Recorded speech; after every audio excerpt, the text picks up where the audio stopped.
Welcome back to the 12th Man and welcome to the Football Daily Man Cave. On this show we talk fantasy football, we take your questions and we preview the Premier League's biggest games. This season we've teamed up with Sky Sports Fantasy Football. If you want to join our league, hit the link in the description below and enter the pin on screen now. You can also tweet us your teams and any tips you've got, because this season the prizes are simply amazing. Oh, they're like Patrick Van Straten's arms. They're bigger and better than ever, baby. We've got 2 shirts per week to give away. One for the winner of said game week and one for a non-UK user. You can't play, unfortunately. There's still plenty for your viewing pleasure, like the big game previews Joe was talking about. And if we use your questions in the fan question section at the end, you will also get a prize. Get in. We're spreading the love. We're spreading the love. And check these out, Van Straten, because they are the best prizes we've given away by a country mile. 3rd place over the course of the season, because this is a marathon, not just a sprint, a PlayStation 4 and a copy of FIFA.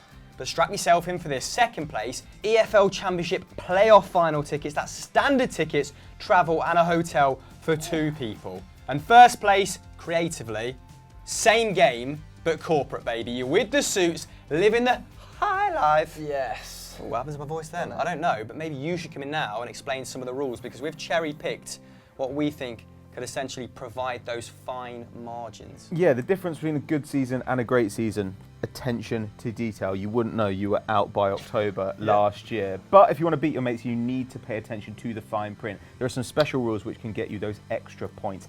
Tackles this season. If your player completes 3 tackles in a game, they get an extra 2 points.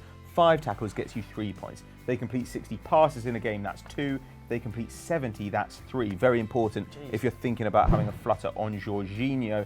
And keepers can get in on the act as well. 5 saves in a game, that's 2 points. 7 saves, that's 3 points. These are the things that decide titles. Yes. Very exciting.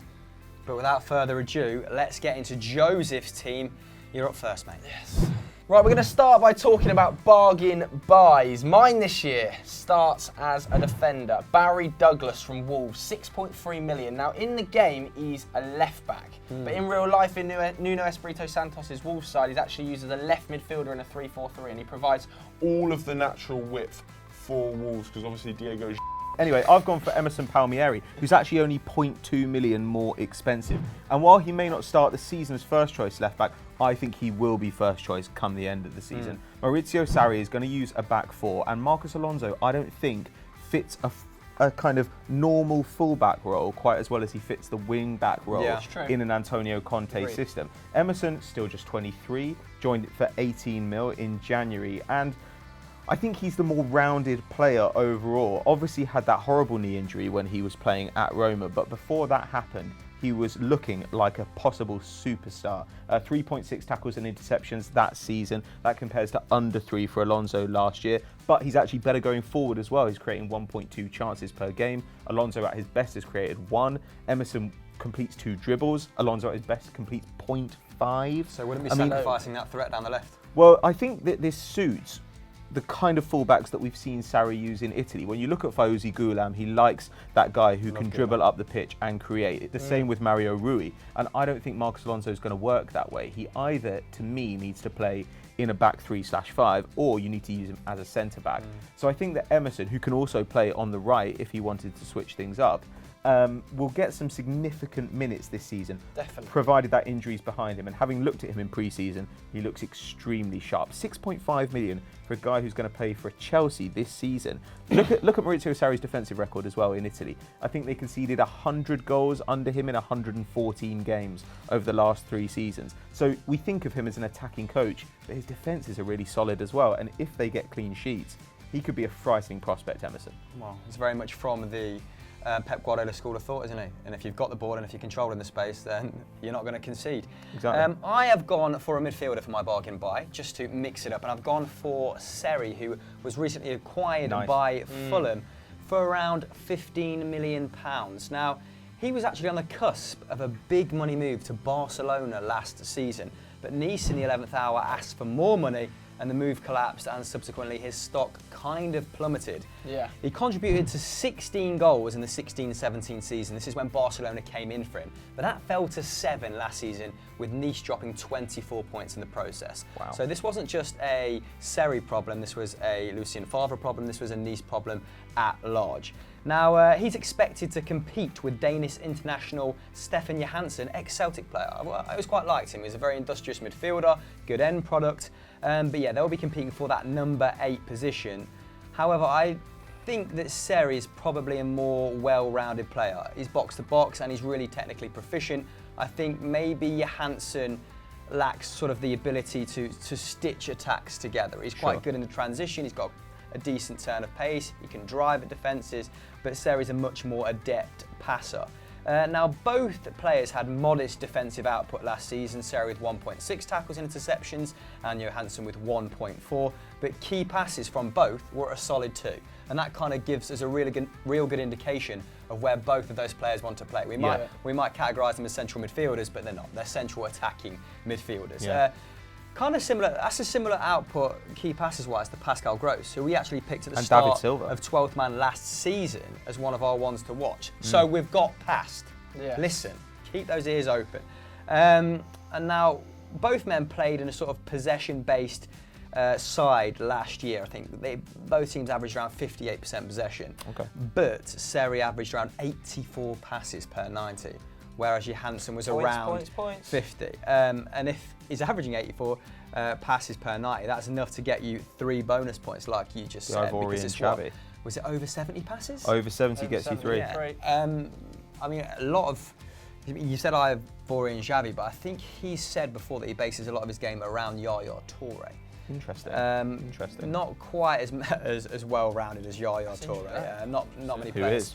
Yeah, exactly. Not many players have been. But shall we move on to ones to watch? Yeah, go on then. Yeah, good idea. Mine is Felipe Anderson, but Great shout.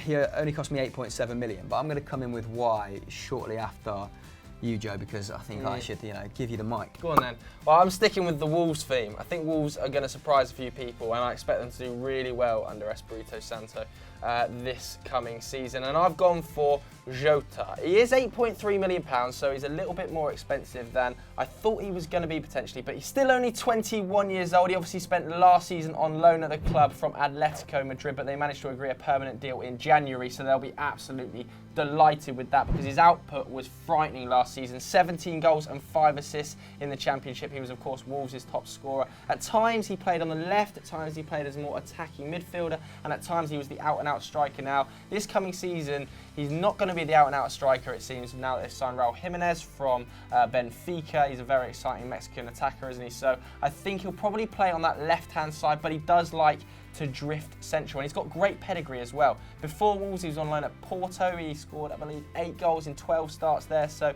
he's an exciting 21-year-old. I expect big things from him. What I will say is that he likes to link the midfield with the attack a lot and drop quite deep, and I'm expecting him to do so, especially with the midfield too, looking like it's going to be Ruben Neves and João Moutinho. And if that is the midfield too, I don't expect it to be particularly progressive. Ruben Neves likes to play from deep, and so does João Moutinho. So I think that Diego Jota will kind of drift into that space created between midfield and attack and leave that left-hand side to Barry Douglas, like I was talking about before. 8.3 million though, not too bad. It's the same price as James McCarthy at Crystal Palace. So if you want goals, again, I've kind of been a bit cheeky with the system. With Douglas, Douglas as a left back playing left midfield, and with Jota, he's categorised as a midfielder, playing more as a forward in the Wolves team. So it's kind of cheating the system. Yeah, more bang for your buck. Legally cheating the system. Perfectly reasonable. Go on, Pato. Yeah, I've gone for a player coming up from the Championship as well in James Maddison at Leicester. Now, with Riyad Mahrez going, Leicester are going to need somebody to take the creative burden off their side. And James Maddison, they've paid more than £20 million to bring him in from Norwich City. Now, of course, he's only 21, and it might be a lot to ask of a young player that they run an attack which is expected to finish in the top half of the Premier League. But when you look at his pedigree, it's not hard to see why they've got faith in him. Last season, 14 goals and 8 assists in the Championship. That's responsible for 46% of Norwich's goals output. Wow. That is absolutely crazy. That's in the first season that he's played 20 games in all competitions. That's absolutely ridiculous. 3 chances created per 90 minutes. I think that only Wes Hoolahan created more chances than him in the Championship last season, also at Norwich, weirdly enough. And he's an extremely solid passer. Despite playing these kind of aggressive defence-splitting passes, he's got an 86% pass accuracy. So you might well see him pick up the occasional extra points if he gets over 60 passes in a game where Leicester dominate the ball, which under Claude Puel we would expect to happen Do you think he'll quite start? a lot more. Do you think he'll start? I think he has to, unless they go and buy another 2 attacking midfielders between now and the start of the season. Where's their creativity coming from? They've got Albrighton, he's a solid, dependable player. He's not a creator. Iheanacho can create, but really you want him on the end of chances. Jamie Vardy's obviously not a creator. So Demarai Gray yet to kick on in that regard as well. He's still extremely young. So I think that Maddison's the only guy who I look at in that team and think he's the man who can run an attack. At £7.6 million, I can afford to do this because the rest of my midfield is full of established talent. I've got Azar, I've got Ozil, I've got Keita, I've got Jorginho. But James Maddison, to me, if you've got 7.6 million, you're not going to be able to get a good forward. I couldn't find a defender I wanted, but I was able to find James Maddison. I think he's the best player available at that price point. See, I'd call that sort of player the clincher, because if you get that player right, it enables you to have several better players, doesn't it? In a couple of key, crucial positions. So if you've picked James Maddison up at 7.6 and he does play, then you're absolutely laughing. But I have my reservations as well. I don't think Leicester's transfer business is finished, but I think, very promising, like you said. Now, talking of very promising, let's revisit Felipe Anderson, because Pellegrini has signed 7 players this season, hasn't he, to improve on that 13th place finish of last term. And the one-cap Brazilian is probably pick of the bunch. Which we're kind of not used to saying here, are we? West Ham conducting good transfer business. It's kind of taken all of us by surprise, and it's a little bit disarming. But anyway, the 25-year-old joined West Ham for £35.3 million from Lazio, with the fee potentially rising to 42.5. So this is a big investment, especially given that he spent the majority of last season out injured. We'll delve into that in a minute, but he still got 4 goals and 7 assists in 9 starts and 12 substitute appearances. That's a hell of an output. I think that matches his output from the season before, as he recovered from that tear to his abductor muscle, I believe it was. He missed 20 games, around 130 days, and that is the only worry. Yeah. Is he firmly over that? Is he in the clear? Only time will tell. The season before, though, he barely missed a game. He started 33 games, playing more as a wing-back, actually, and he actually clocked up the most tackles in Serie A. So this has been quite the transition for him in terms of moving forward. West Ham have acquired someone who will probably play wide right or wide left, depending on where Yarmolenko is deployed, who doesn't mind doing the dirty work, who doesn't mind tracking back, doesn't mind helping his fullback. So may be capable of earning you some bonus points defensively there. Like Pao said, a bit tenuous, but fine margins. But West Ham's new look attack could feasibly be, like I said, Yarmolenko on one wing, Anderson on the other, and spearheaded by Arnautovic with Hernandez in the reserves. They've got Lanzini to return. So I think outside of sort of the top 6, 7, they're potentially challenging Leicester for the best, most well-rounded squad. But he's a snip at 8.7 million, I think, if he can sort of carry that form, particularly towards the tail end of last season, and particularly in the Europa League, into the start of this Premier League season. What's up next, lads? I think next is Star Man.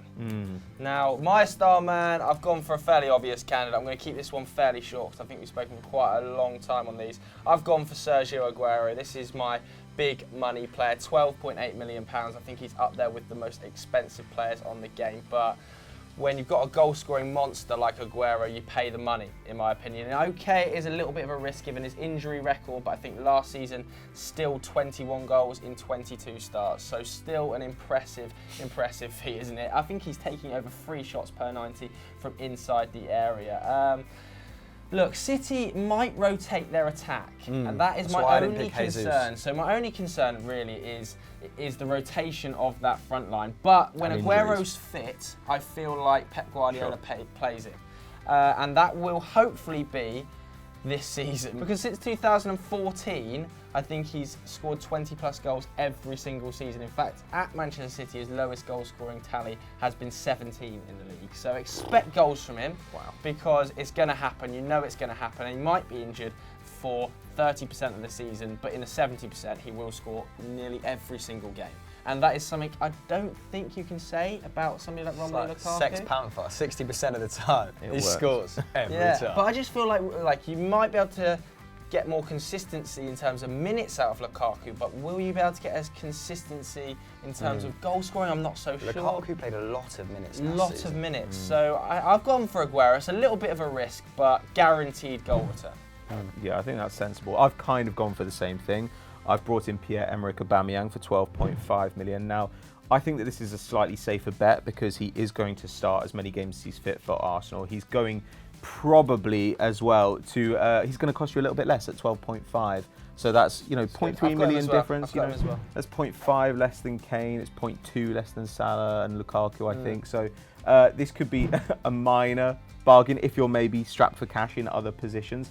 Now, last season, he finished as Dortmund's top scorer, despite the fact he left in January. He was Arsenal's second top scorer, despite arriving in January. If you add together his league goals from both clubs, he had 23. That would have actually placed him third in the Premier League, above Sergio Aguero. Pretty impressive that he came into an Arsenal side that were an absolute nightmare, were on a losing streak, and he still managed to get 10 goals and 4 assists in 1,000 minutes. That's absolutely insane. How does he fit in with Lacazette, though? Because obviously you've got Emery coming in, but does he play in both? Does he play one up front?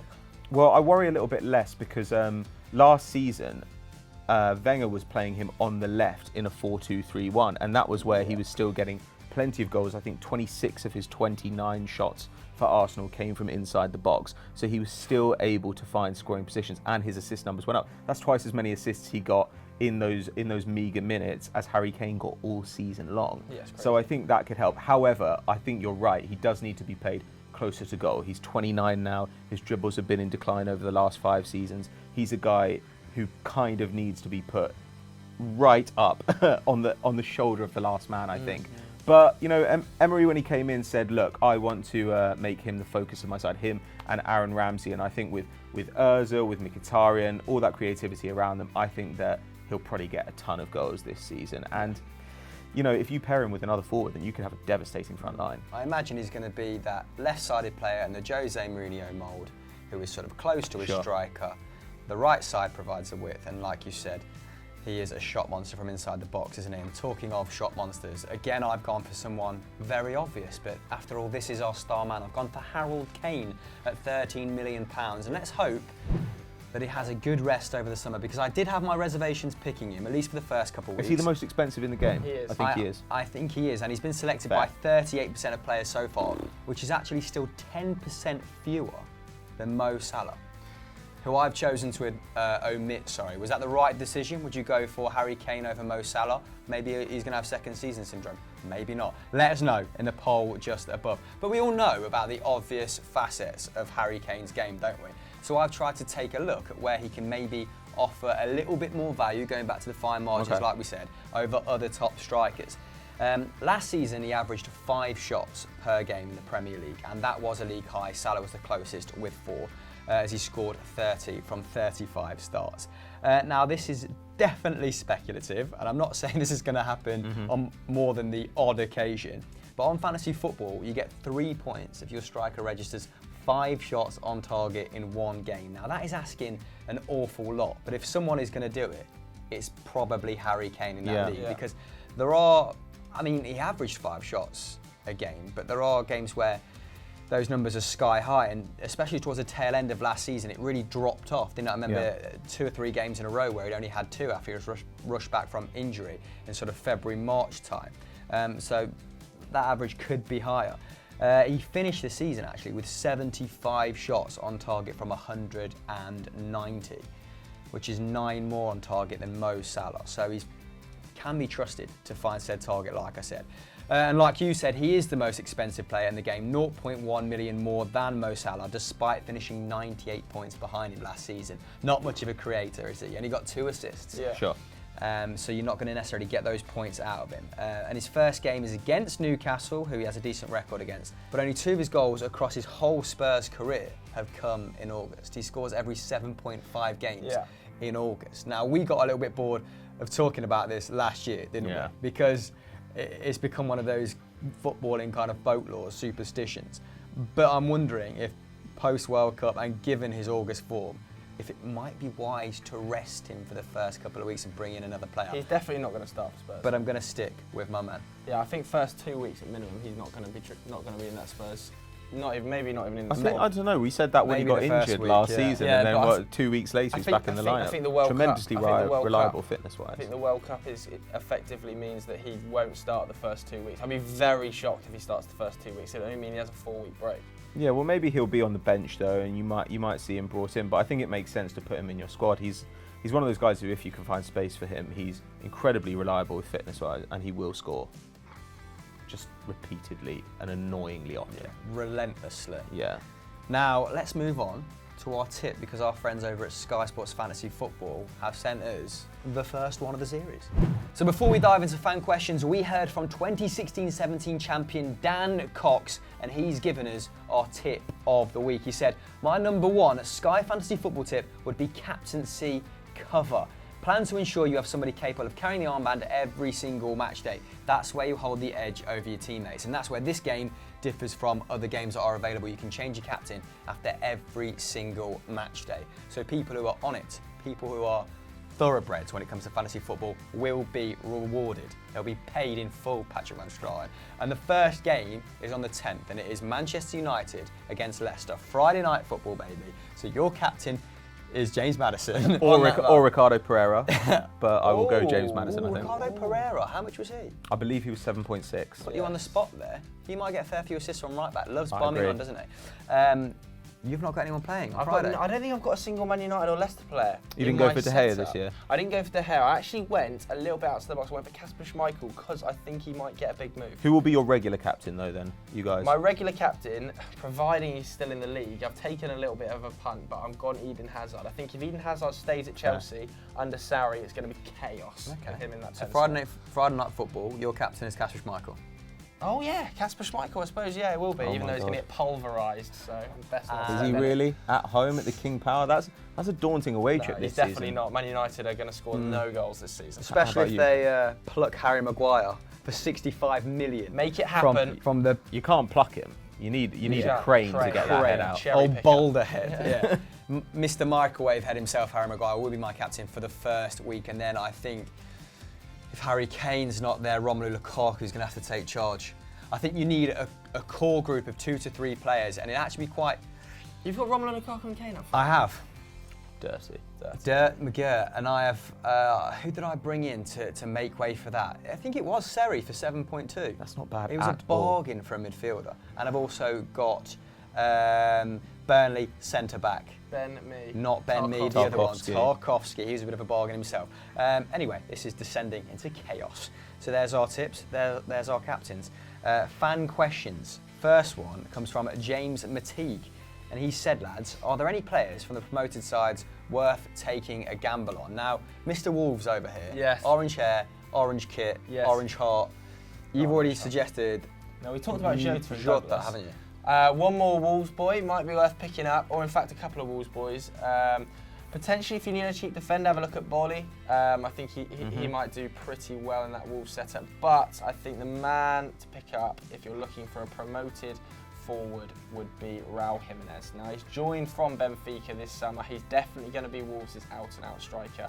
His first pre-season game, he was absolutely brilliant for Wolves. So I'd potentially have a look at Raul Jimenez. Also Tom Kearney. I think Tom Kearney, captain of Fulham, not the worst option. I know you talked about Seri being a slightly more attacking midfield option for the Cottagers, but I just think that he's going to be the man to play every minute of every He'll get you game. passing points as well. See, I actually think that bringing Seri into the side, because he is so technically proficient and has that physicality and his box-to-box, it might actually enable Tom Kearney to do less running and focus on creating in that number 10 position where he is most effective. I actually think those two are going to dovetail really nicely. It's interesting. Sorry, just to interrupt. Nobody selected Ryan Sessegnon. We've talked about a lot about Wolves players, a lot about Fulham players, and we haven't even mentioned it. Yeah, Ryan Sessegnon, interestingly, he scores a lot of goals, but he doesn't actually shoot a lot. But what the team does is they get him opportunities to get chances from very, very close in.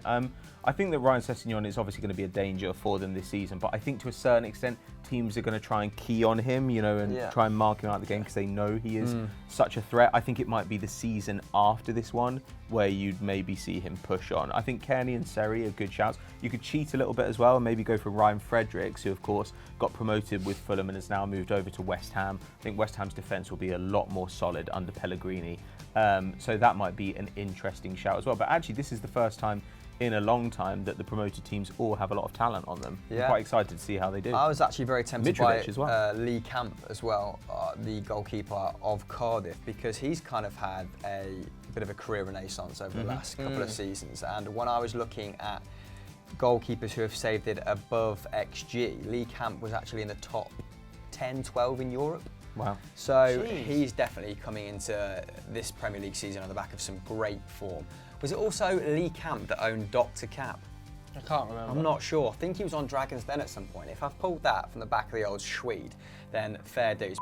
Anyway, enough of that nonsense. Our final question comes from Susan Abogu, who has asked, based on the lack of transfer activity, do you think Manchester United are in danger of getting rolled over by teams such as Manchester City and Liverpool? Now, barring Fred, you have had quite a conservative summer, but at the start of this week, you were linked quite heavily with Thiago Alcantara.